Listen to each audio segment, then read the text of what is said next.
Today I'm going to be making some homemade sauerkraut.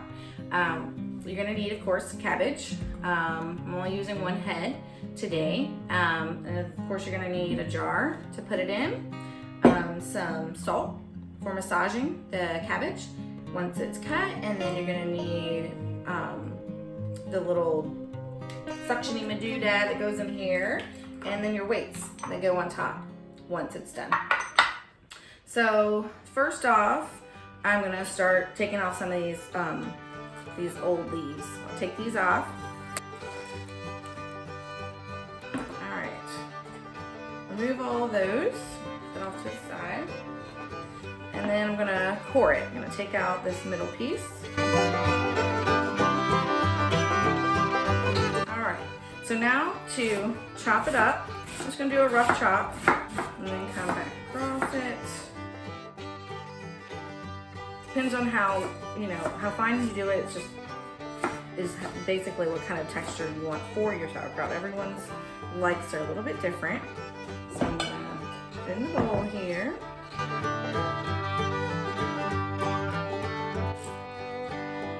This is only going to be my second time making sauerkraut, and first time turned out really well.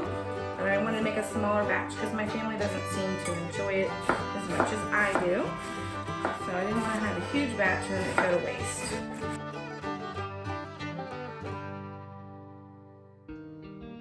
Okay. Then we're gonna add in some salt, and I'm using some pink Himalayan salt. Okay, that's enough. It's not exact amount or science to this. Just need to pour enough on that you're starting to make a brine, because that's what you're looking for. Is you want to massage the cabbage so that it releases its own natural brine. And then once you massage it enough, you'll see it start getting juicier and making that brine that you need to keep it in the jar and keep it so it can start fermenting.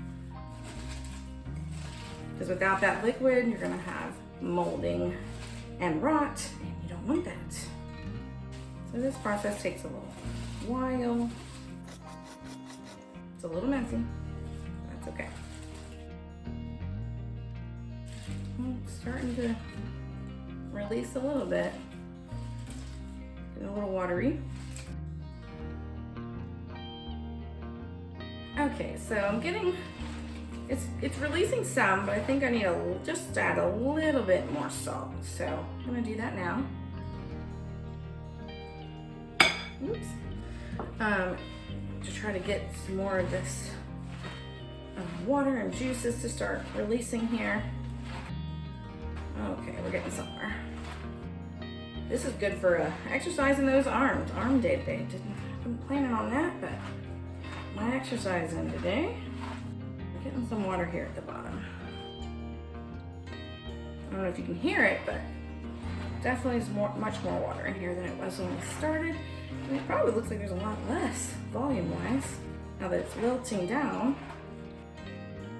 To make sure we have enough brine for it to cover the cabbage once I put it in the jar. Alright, I think we're almost done here. It's amazing, all you need is salt and cabbage to make some sauerkraut. Well, and lots of time. Okay, I'm gonna try to see if I can get this packed in this jar and if it has enough to cover. All right, so that doesn't even half the jar, but that's okay. So then we're gonna need to push this down and see if I can get it to cover the liquid to cover the top. Try to push all the solids down.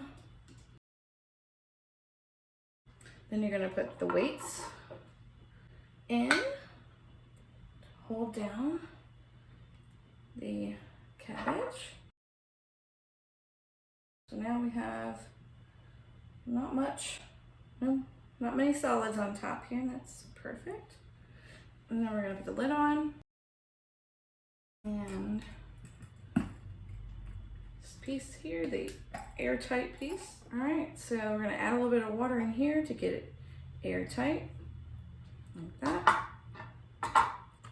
Put the lid on. Set it out on the counter at room temperature for about 1 to 4 weeks. Depends on your preference of how you like your taste preference. So in 1 week, of course, it's not gonna be as strong, but the longer it goes, it's gonna be a stronger, more tangy taste. And it's just whatever way you prefer. So just set it off to the counter, and it should be good to go, especially with this this airtight seal here. It'll keep any bugs or anything out, and it'll help it to ferment. And it should be ready in, like I said, 1 to 4 weeks. I can give you an updated video to let you know how well it turned out. Thank you. Hope you enjoyed watching.